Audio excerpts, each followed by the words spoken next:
All right, guys, welcome back to the channel for another Real Talk episode. This one is definitely a bit of a heartbreaker for me. This is about the Charlie Kirk assassination and all the questions that are left unanswered after the FBI's official statement has come out. They have a suspect in custody, and they've released somewhat cherry-picked evidence that leaves a lot of holes in the story. And so I want to go through that, but first and foremost, I want to express my deepest condolences and sympathies to the Kirk family. What they went through, nobody should ever have to go through. Anybody who sees it any differently than that, than the travesty that it was, needs to go see a doctor. You need to get your mental health checked out because you are not okay. And that's just simply it. And we'll talk more about that as we go. I want to just say as well, my relationship with Charlie Kirk, I was never a big follower of Turning Point USA or Charlie Kirk. Not because I disagree with him. I do disagree with him on certain things. I agree with him on many things as well. It's more so that I'm just very busy running my own business, taking care of my own family, and most of the content that I consume has to do with the Second Amendment or the gun community at large. So I didn't really consume a lot of that public debate type stuff, but I see the assassination of Charlie Kirk as a direct assault on the Constitution, the First Amendment, and on open forum in this country. And once we can't have discussions, guys, that's when people turn to violence. So that is what I want to avoid. And Charlie, him getting assassinated is definitely going to change the way that this country moves forward. And the question I want to pose is, who would benefit from that? Who would benefit from us being at each other's throats, the right versus the left? And why would they want to see this happen? And is it playing out the way that they thought it would? Is it just one guy? I find that very hard to believe, but we're going to talk about why that is as we go on in the video. There will be a link in the description for support link for Give, Send, Go to support the Kirk family. Again, Charlie had 2 young daughters and a wife that no longer have their husband and their father. So if you guys are able to support them in any way, I'm sure it would be much appreciated. So anyways, we're going to get into this video here, guys. I want to give a big shout out to S2 Underground, who I'm going to primarily focus my video around because he does a phenomenal job breaking down the official narrative, all the holes in it, and all the possible alternative narratives that could be true. But let's just start here with the significant incidents and concerns. So Charlie Kirk was assassinated. He was shot at a Turning Point USA style debate at Utah Valley University. Everybody knows this by now, so we're going to skip ahead. Several people, several patsies in the crowd, said that they were the shooters to give the actual shooter time to get away, or the gentleman who was on the roof, allegedly the actual shooter, time to get away. So you had people saying, shoot me, freaking out in the crowd. That was that Zinn guy. And so clearly like a very obvious distraction created to give space and give time to the shooter to get away. One individual was spotted egressing from an elevated position. We all saw those video clips, and we'll show you guys more footage of that. Tyler Robinson was detained and turned in by his family after 3.5 hours traveling southwest to his home. Let's start with that real quick. Okay, Kash Patel had a lot of hope for this guy. Was going on GOA, going on podcasts, going on all these different pro Second Amendment platforms, talking about how he believes machine guns should be legal, how he believes all gun laws are infringements. And where's that at now, bro? Where's that energy at? You've done absolutely nothing for the Second Amendment community besides, I guess, tame or pull back some of the Biden era infringements. But for him to walk out on camera, look the camera in the eye, just like this, and say, ladies and gentlemen, we got him. Might as well have been beating his chest like, we got him. Dude, his family turned him in. If by we got him, you mean you were handed him on a platter, gift wrapped by his dad, then yes, you did get him, but you didn't get anything.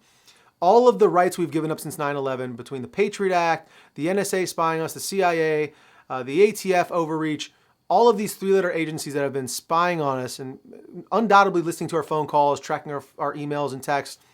You guys couldn't find this guy for 3 days or 2 days, whatever it was, 33 hours, 35 hours, until his dad turned him in. Like, what are we giving up our freedoms for? I mean, I know it's a trick question. We should have never given up our freedoms in the first place for the illusion of safety. But clearly, either something bigger is going on or you guys just absolutely suck at your jobs. Now you got Palantir infiltrating every level of the government. This is literally Big Brother from 1984. So, and again, I'm sorry, this is a little bit off. It's a little bit off the beaten path for me on the channel. I don't really get political, but in this case, I got to, dude. You can't murder somebody in cold blood in front of billions of people, in front of his family, in front of his children. because of he was having a conversation and maybe he was asking questions you didn't like he was asking. You didn't like that he was getting a little close to the truth. Maybe, allegedly. So let's move on. Robinson's roommate say that he discussed the shooting with Robinson before the attack using a Discord platform. Okay, since we're here, you guys know I forget things. I'm just going to tackle this one right now. Robinson allegedly lived at home. So who is his roommate? It's his mom and his dad. But they're not talking about his mom and his dad referring to the roommate. They're talking about his transgender boyfriend or girlfriend or whatever they are. Doesn't matter. They are talking about that person. So are they living together? Are they not? Apparently live at home. We don't know. But apparently this person has actual messages on Discord, allegedly. The FBI, the actual governor of Utah came out and accidentally, I think, let it slip. He stated that they had taken photos. So they took a phone and took photos of the roommate's phone with their phone of these messages from Robinson to the roommate.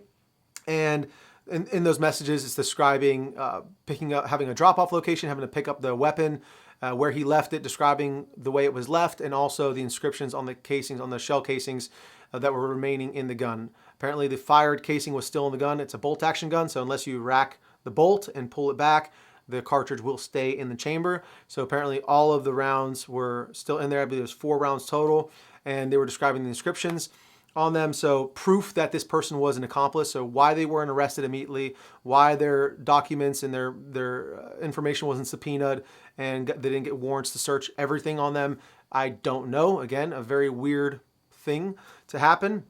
So let's move on from that, go a little bit further there. So let's go down the rabbit hole to the shooter's position.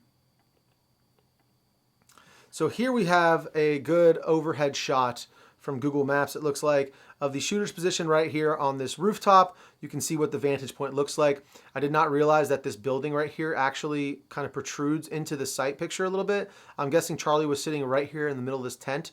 So not quite covering, obviously, where Charlie is sitting, but pretty close to actually obstructing it. So the shooter had to come all the way over here. It would have been much more advantageous for him to be kind of tucked back over here somewhere and less visible from this side. Since the building is much longer this way, it would have been harder for people to see him from this direction. But all these people over here kind of caught him perched up over here because he had to come all the way to the left in order to clear that structure. Originally, the reports were that this was about 200 yards, but I think now, more recently, it's come out, people have measured it to be like 140 to 150 yards. Now, is that a possible shot for a professional assassin? Of course. Is that a possible shot for a novice shooter? Yeah, it's possible. Now, is it a possible shot for this clown with, let's see, where's it at? Where's it at? That clown with this gun right here. That clown, this gun, no bipod, no rear bag, nothing, to make that shot from that rooftop. I mean, as far as we know, no rear bag. Maybe he shot off his backpack, you could say. Maybe he had a rear bag in his backpack. But even then, off of a backpack in the front, a rear bag in the rear, and this debaucherous scope, the way it's mounted, is absolutely absolute debauchery. Here's a better picture since YouTube doesn't want to load. Let me refresh that page. Yeah, well, let's just get through this ad real quick because this video is quintessential in this topic. So let's move on to this picture right here.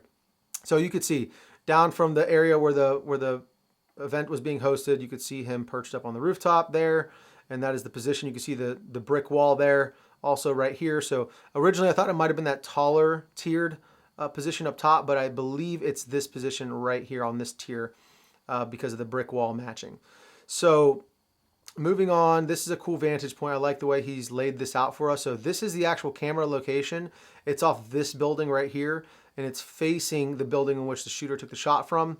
And you could see the escape route here that he's lined out in red lines from the shooting point.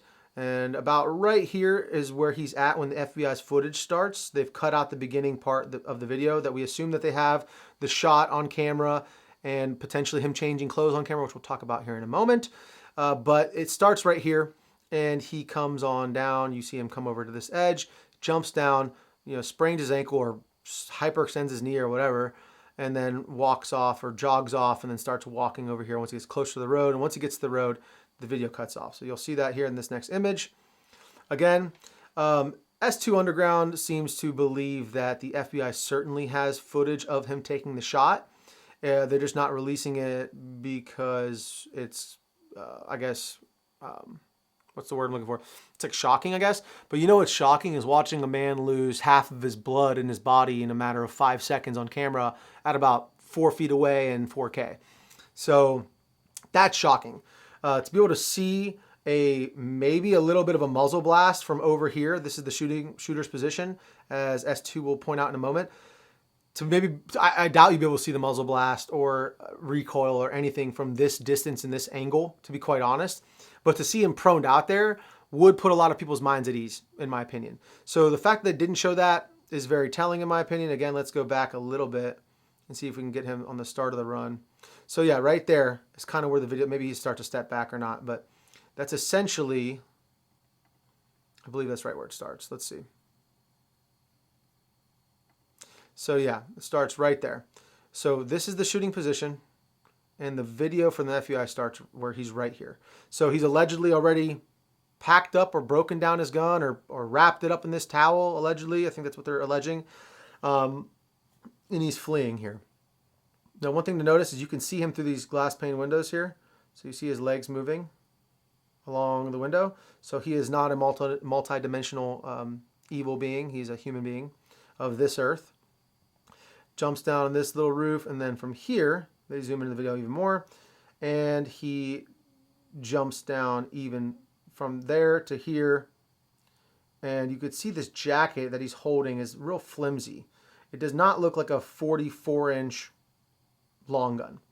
So this is the part that I have trouble believing. So he gets down, he kind of lays his jacket down right there on the top of the roof as he kind of scales down, then he pulls it on over, and then he drops down. It looks like he may have like a Mark 18 upper or something, like maybe something really short, but certainly not a unbroken down Mosin. That's for fact. So yeah, it's just really hard to believe that he has his gun on him. You can see over here, he shows the shooting position and the shooter egressing from that position, but this is where the video starts on the FBI's part. Again, why they wouldn't show that, no clue whatsoever. So you can see he runs over. Once he gets down from the roof, kind of limping, jogging, and you can see whatever he's holding is just like kind of swaying, right? It's not a solid rod.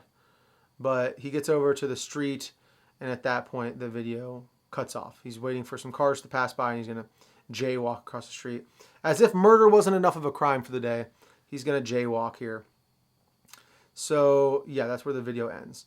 So, again, you can see when he's running, doesn't appear to be carrying a 44-inch long gun. Now, could it be wrong? Yeah, could definitely be wrong, but doesn't seem to be the case.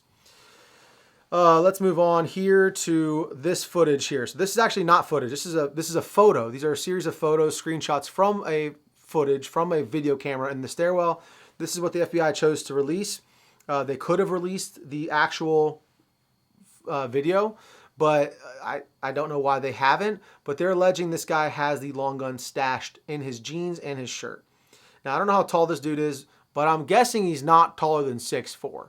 I'm 6'1", and even if I was 6'4", to conceal this gun in my shirt and or pants would be incredibly obvious that I had this in my shirt and pants. And I'm a big dude. This dude's a skinny dude wearing skinny jeans, and he may be tall, but it doesn't matter. You're going to see that thing lumped out, especially right here. So you could say he has it on this side, which you can kind of make out, but like you'd see a barrel poking up here. If he has the stock underneath his armpit, you'd see the barrel poking down here. He wouldn't be able to bend his leg in that manner. That's a fact. And then if he had on this side, he wouldn't be able to bend his leg like that either. And either way, from this shot, you can see he's not concealing a long gun on either side of his body, which would be the most feasible, in my opinion, place to hide it, because in the front, your legs just won't bend that way. You can't hide it. Like, people are saying this is the bottom of the stock. Like, no, dog. Like, if this is the bottom of the stock, you'd see a shaft right here. That strap is pulling back on his shirt, pulling back on his shoulders. If the stock's right here, the barrel's going to end right about here. And you see nothing, absolutely nothing there. So that's another part of the reason I believe the FBI hasn't released the video footage, because it would be very clear to anyone with a set of eyes that he's not loading, bringing on board a weapon with him on location. And that thing is not broken down in that backpack either. So if you want to argue that this Mauser 30-06 sporterized rifle with a terribly mounted optic, which we'll talk about in a moment, is in his pants, then you're goofy, and I don't trust your vision on the world. That's just not the case. Also, why would this guy show up in this clothing, change into this clothing, which they allege is different? They allege this is all black clothing. So I guess he changed into black pants and a black shirt is what the official narrative is or something. They allege that he shows up in this, changes into this, runs off into this. This is actually a screen capture from that running away footage from the back of the roof where he's on that lawn. That's a screenshot from this scene right here where he's running off somewhere in the scene. There he is. That's probably a screenshot from like this moment right here. And then he's caught a day and a half, 2 days later, wearing the same clothes again. If you are a half sane human being, which people are saying, oh, he's a murderer, he's not sane. Of course not. But dude, if you can rub two panties together, you can figure out you're not going to be keeping those clothes that you showed up to, clearly trying to conceal his identity with a hat and sunglasses. You would never keep those clothes, and let alone be wearing them the next a couple days later. It's just way too convenient of a story. Now let's skip to the rifle here, because this is also a very hard point to get past, right? This is a incredibly hard piece of evidence to pass up, because anyone who's looking at this rifle can tell you right away that the scope is mounted improperly. This is only second to the Navy Admiral or whatever the hell he was that was shooting the VCOG backwards. This is only second to that. But as you can see, this scope ring is butt up against these turrets here. So there's a couple ways that S2 Underground tries to explain this, and I will show you guys those couple ways real quick. Where is it at? Well, first of all, let's talk about how silly it is. This is a great slide from him. So it shows this guy, this complete and utter piece of garbage, shooting this Ruger, looks like a 22, Ruger 22, 18-inch barrel. Terrible form, but actually has the eye relief set up properly for his height and for the way he's shouldering the gun at least. You can probably see a full sight picture the way he's shouldering it. Now, if you put the same rifle from the crime scene up against his shoulder, this is the alleged shooter, of course, it's like 2 inches closer to his eye, or 2.5 inches, which is going to dramatically change what you can see through the optic. As anyone who shoots through magnified optics knows, the eye relief is very important. Getting your eye relief in the right position and what's the word I'm looking for? Eye box from left to right, side to side. That's a very important factor in the way people determine whether or not they want to buy a set optic. So that is pretty obviously a terribly mounted optic, and it seems unlikely that this guy who allegedly knows how to shoot, who can allegedly take a 150-yard shot at a 3.5-inch target approximately with this old milsurp rifle with no bipod and no rear bag, allegedly, would have his scope mounted up differently. So here's a couple of the ways that S2 Underground tries to explain it away. So he's going to extreme lengths to make the FBI's story true. It is theoretically possible that, and then there's 4 scenarios. The scope was properly mounted but shifted into an improbable position during escape, like it fell, and the force of it falling shifted it back. If that's the case, again, is the scope mounted properly? It's an old scope. I'm assuming it's an old scope based off of the rifle it's on. Probably old rings. They look like they're directly mounted to the receiver. So it's possible that like old tech, it's not going to be like impact resistant like a Badger Condition 1 or Reptila mount's going to be. But again, I didn't see a gun when he was jumping down from the roof. Not this gun, at least. The scope was never mounted properly, and was never mounted properly positioned, and the shooter took the shot with a very suboptimal sight picture. That is unlikely due to the suspect having some knowledge of firearms. I would agree with that. Also unlikely because it's a tough shot. I made a whole video when Trump almost got assassinated about how the left can't shoot. Apparently they took that shit personally. And at the time I said it was a really easy shot on Trump from 140 yards with an AR style rifle. I didn't realize the guy didn't have a magnified optic. It is more difficult with a red dot for sure. And if you're aiming at a headshot or a neck shot, the neck is even smaller than the head. So they took that shit personally. Whoever did it this time knew what they were doing. I don't think it was this guy and this rifle, but that's just my 2 cents. Again, I'm not Fed posting. I'm not saying anything. I'm just giving you my opinion on what I'm seeing with my eyes and using common sense. as a gun enthusiast. So the rifle did not belong to the shooter and was on loan from someone else who had mounted the scope in this manner. S2 believes that's the most likely situation. This is somebody else's rifle, but the FBI has not disclosed whether that's a true statement or not. And then lastly, the rifle was planted to make observers think that this was the weapon used.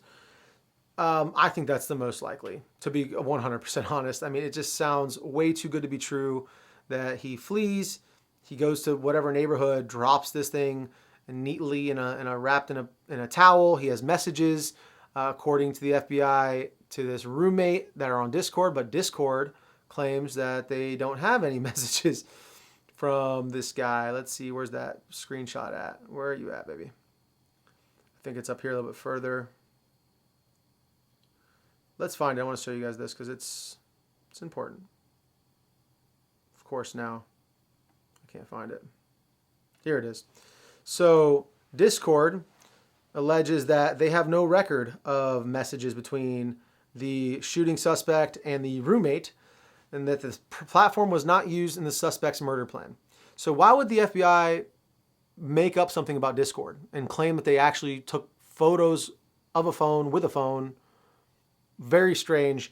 And Discord's coming out saying that they found the metadata, and it in fact has nothing to do with the actual shooter. They weren't involved.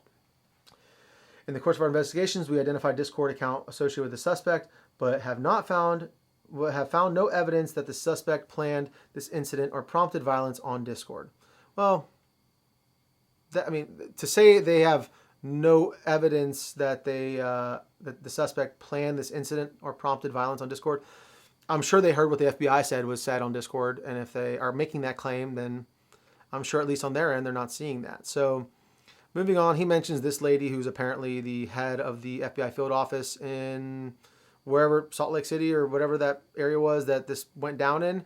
And apparently she just recently got fired. So allegedly it's been a shit show over there. Not 100% sure on that, but he goes into kind of give a big disclaimer about some of these things are normal as far as investigations go. Like they're not going to give out all the information because it's an ongoing investigation, but very strange that the roommate's not in custody.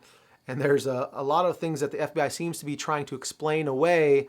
Like, why would they mention that the shooter changed clothes? That's the strangest thing to me, because unless somebody actually unless eyewitness accounts state that they saw a shooter wearing all black and not denim jeans and the shirt that he was wearing, maybe they're trying to get this perp to fit the description that they have from eyewitness accounts.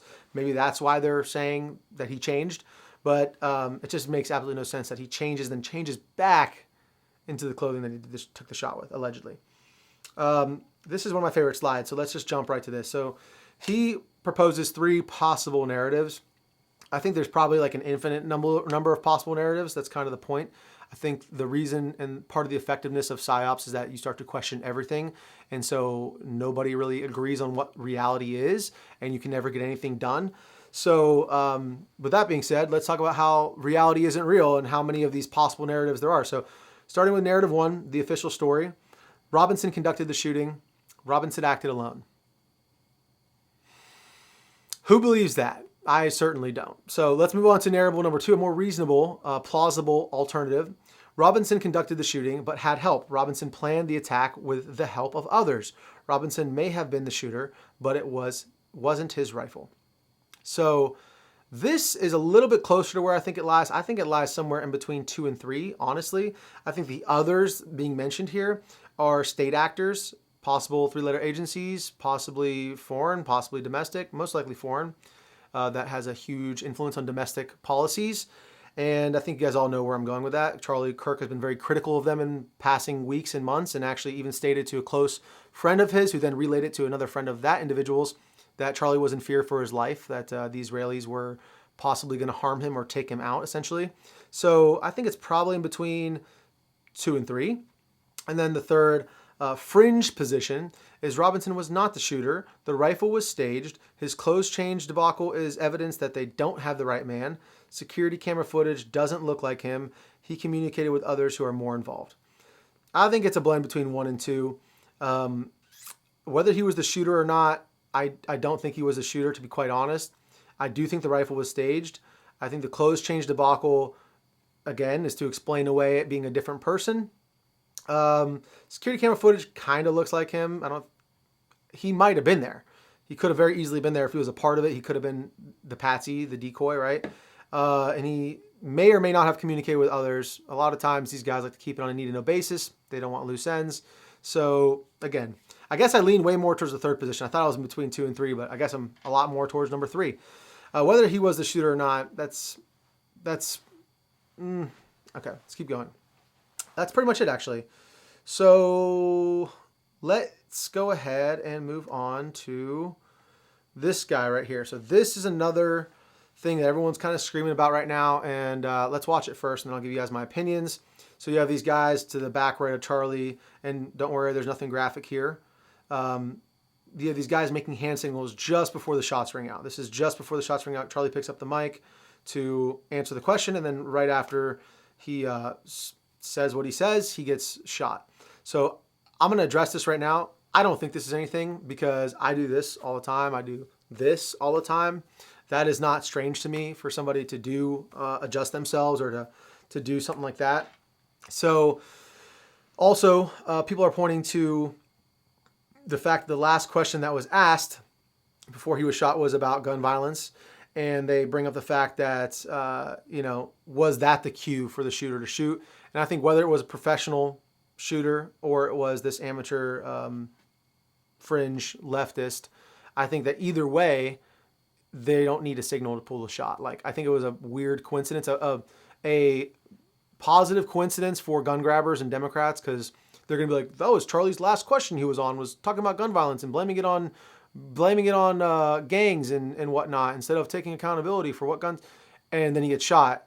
And then he's a victim of gun violence himself. It's like, I think it was a coincidence, an unfortunate coincidence, of course, but I don't think it has anything to do with like it being a cue or anything like that, because again, what's the objective? The objective is to get rid of Charlie Kirk in front of the world and show them what will happen to you if you don't shut your mouth and fall in line and don't bring up anything else about any of those people over there. And when I say those people, I mean the government, Israeli government. I mean nothing about the Jewish people, nothing against them whatsoever. But Charlie was starting to become critical of Israel. That's very clear now. And you do with that what you will. That's kind of my opinion. We've seen what they've been able to do with their enemies abroad, literally tapping into consumer supply chains and blowing up pagers and things like that. They are the literal world experts on taking people out. So if my camera explodes or my computer does, or if I self-delete, guys, I'm very happy. I love my wife. I love my kids. I have no intentions of harming myself. It's kind of a joke that I have to say that, but it's actually true because these things happen. Look at what happened to Charlie Kirk.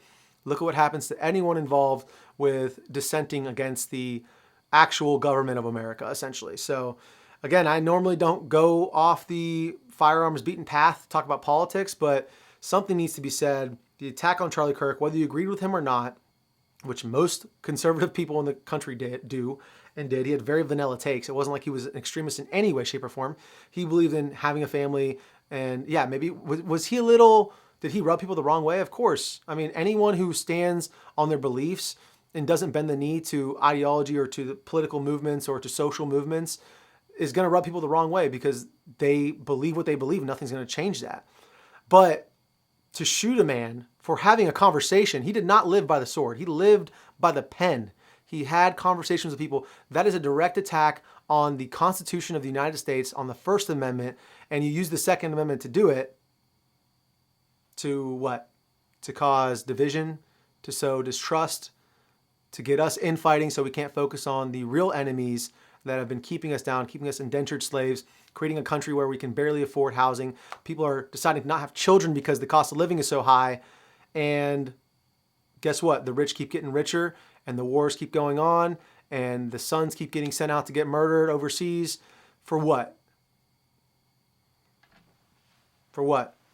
So an absolute atrocity. And this on the heels of Arvana, I can't say her name, in the subway system in Charlotte. People are just done, dude. I'm done. So, not Fed posting, but sit back, pray for peace, pray for the Kirk family, prepare for war. That's all I'll say. So you have to train like these people want to kill you because they do. And you definitely do not need to throw the first stone, but be ready. Talk to people in your community. Get a gang of dudes that are squared away. Start working out together. Start shooting together. That's what I'm working on down here. It doesn't matter what gun, what gear you have, if you don't have that community with you when shit pops off. One man can't do anything. So, yeah, guys, I don't know. That's pretty much going to be it. I don't buy any of it. One thing I know is that the official narrative is always wrong, and it always comes out decades later that it's wrong. I think a lot of people in the U.S. government are in fear of being Control-Alt-Deleted by Israel, and I think Trump's one of them as well. When Charlie Kirk got brought up just yesterday, he was like, yeah, check out this expansion we're putting on. I'm doing okay. Check out the expansion we're putting on the White House. Absolutely the only incorrect response to that question is what he did. So anyways, that's going to be it for today, guys. I love you guys, and I appreciate you staying to the end of the video. As always, Christ is King. Stay safe. Stay dangerous. Range Day, bro. Out.